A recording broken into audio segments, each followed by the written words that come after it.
honor to have you, man. For real. We was all talking this week, all trying to get the vibe. It was like, yo, he's coming. He's coming. I was like, all right, I gotta go get the promo going. I gotta find this man's music. I gotta figure out who he is. And bro, you shit, man. How long you been doing this? Oh man, so officially, depending on how you want to count it, I've been doing it. The cliche answer is I've been doing it all my life. But like my first project came out in 2013. So if you want to count from like where you can go document it, my first album came out in 2013. So Word. So we dated from there. I'm 9 years in.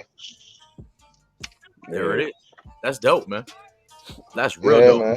I'm gonna pull your joint up in a second. We just did this thing last week with an artist, and we liked adding this segment to the show, man. Especially when we bring new artists to the show, so that way anybody who catches the playback, anybody who catches the live right now, can just fill your personality out, figure out who you are, what kind of music you like, what you do before we even play your music. Okay. I fell in love with hip hop when I heard.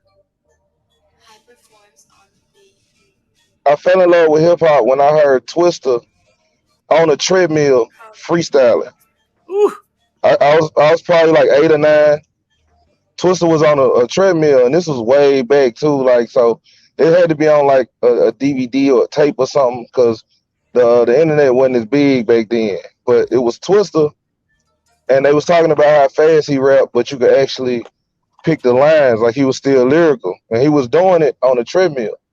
Like, so he had like a little jog going on, and he was getting off, and I was like, yeah, I want to do that shit. Like, that's dope. Yeah. I was born in Chicago, so I grew up on that. I grew up on Crucial Conflict and Twista, and then I started moving around young. So I got into UGK and all of them, and P and all of that. But Twista was the one. Twista jumped me off the porch. Him and Psycho Drunk. You got Big Pun. And you just said 2? Yep. Yeah. You got Oh, damn, bro. Man, I'm going with Hove, and I'm going with Juvenile. Ooh. Wow. That's live right there. And that's me keeping it all the way funky, because I love all those albums. You kept it real funky, dog. But if I gotta go with what I was listening to, I remember waking up playing Loud Pipes, Big Rims, nigga. That's my life. That on fire. That was my theme song. That was my alarm. Like, so I gotta throw the Juvie in there. That's hard. And fun fact, Juvie had the whole verse on the Hard remix. Nobody saw that shit coming. Like, yeah. That's real shit. Dang. Yeah. That's big, man. I didn't even think about that. That's big. We look at it. Yeah, Juvie had a whole feature, like way back in the gap, Reasonable Doubt whole type shit. This the next one right here. It's another question. Yeah, see, I see y'all with the shit, man. I try. Oh man, so again, my personal preference, folks, that I rolled and bumped. It's a toss up. I'm gonna cheat. It's a toss up though. It's between Meth and Red and Styles and Jada. Ooh, like, that's a good one. Any given day, I go either way with that one. I got into Mobb Deep later on when I got older, but again, what I was bumping on a regular would have been the Meth and the Red and the Styles and Jada, just because of where I was at and where I was moving around it. I heard that more. I see y'all completely with the shit. Y'all already been smoking and shit. Y'all. I'm trying to keep it together. Hey, I told you, man. Just be real. You want to drink? Drink. You want to smoke? Smoke. Yeah. Did you think were the hottest ones? Oh man. So out of these, bro, I'm going with the Rees for their time period, and then I'm going with the Air Forces in the number 2 spot. Yes, sir. I'm a few years too young to throw the shell toes where a lot of people would throw the shell toes. I'm not. Then I grew up Southside Chicago, bro. So them K-Swiss, bro, the all white K-Swiss, them was the bust down shoes. Boy, that's them Bozo 3000. Them hoes. Nah, see the K-Swiss. They was buying the K-Swiss for the girls that was getting the trains ran on. The rooftop, shine like a shoe shop. Nominated pimp of the year. Nigga, you not. I got the juice. That's word to Tupac. And all you got coming from me is a foo-fa. Disrespect, that's what you're not gonna do. Put a foot up in your ass with an all-white shoe. We ain't friends, so let's not pretend that this razor won't become JD's revenge. You feel me? Well, I'm a baby. Hey, OG with the blade.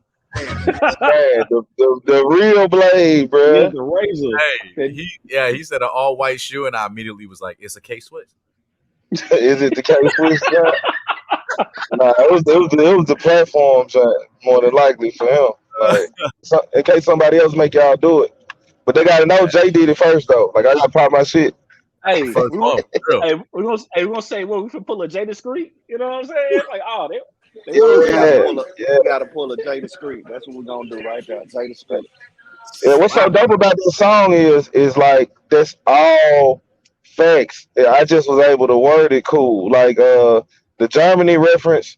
I work for a German company, and the guy that was training me, he comes over here for a couple months at a time, and he discovered I do music. I got a whole Jay Discreet fan base in Germany and Austria now. That's weird.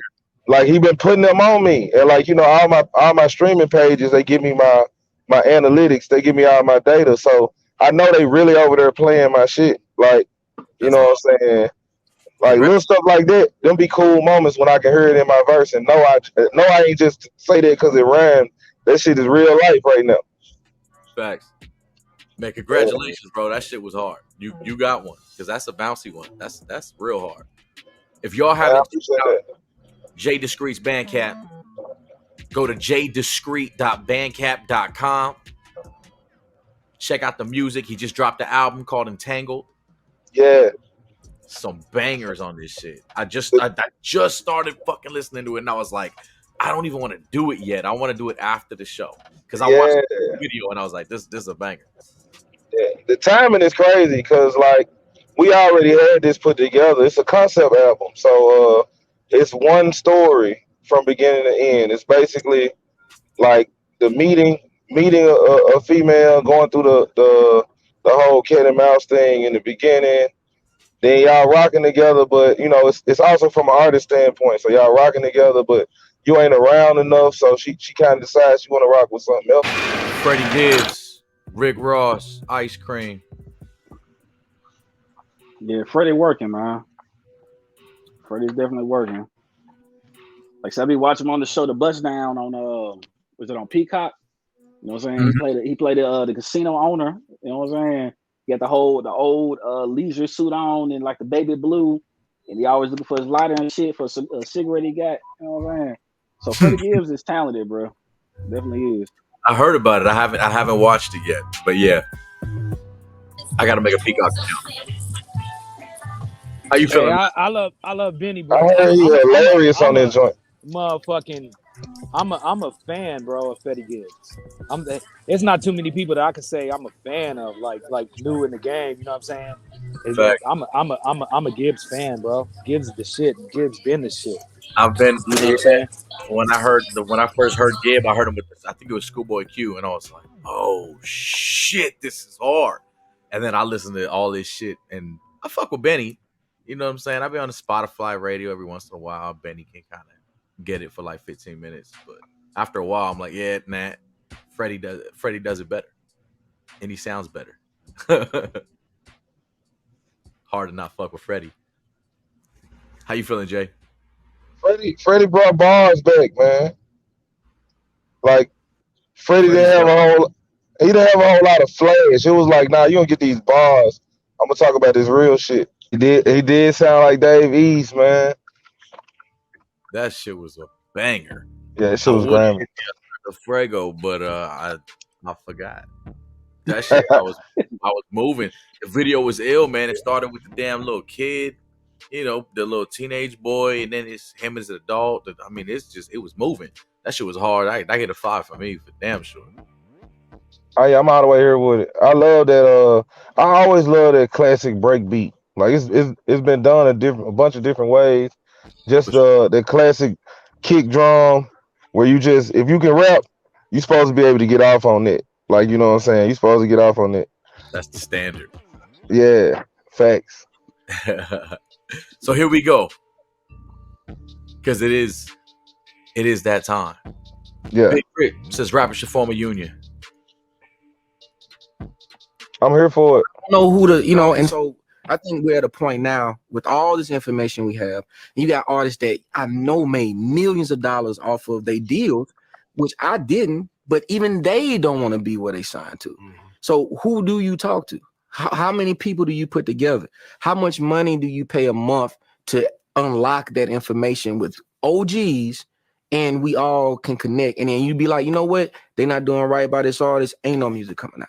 We're not dropping today. Oh, that man got killed. We're not dropping no music today. We stop.